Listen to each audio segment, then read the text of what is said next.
Friends, ఇవైతే బొమ్మిడీలు. ఎంతమందికి తెలుసు బొమ్మిడీలు అంటే?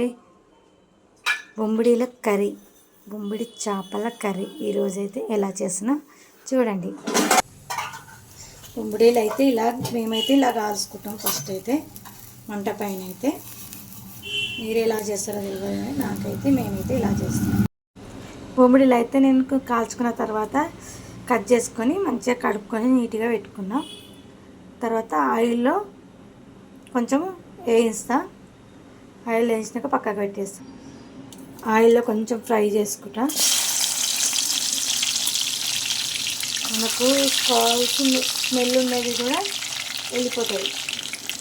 స్మెల్ అనేది ఉంటే నాకు ఉండదు.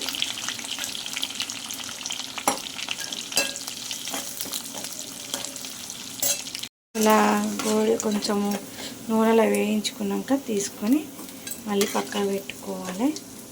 ఇదే ఆయిల్లో కొంచెం జీలకర్ర వేసుకొని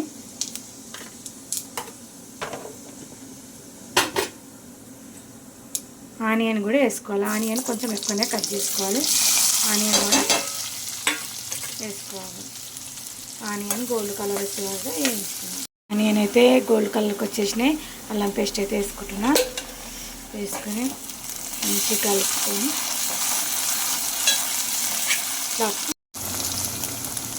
పసుపు, టర్మరిక్ పౌడర్, సాల్ట్,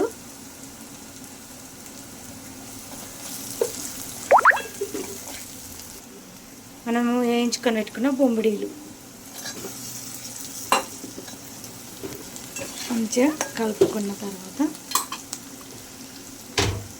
ఒక 2 మినిట్స్ తర్వాత కరివేపాకు వేసి, కారం అయితే 2 స్పూన్ వేసేసుకోవాలి. మంచిగా కలిపిన తర్వాత ఒక 1 మినిట్ ఇలానే మూత పెట్టుకున్నాక తర్వాత చింతపండు గుజ్జు అయితే పోసుకోవాలి. చింతపండు గుజ్జు అయితే పోసుకోవాలి.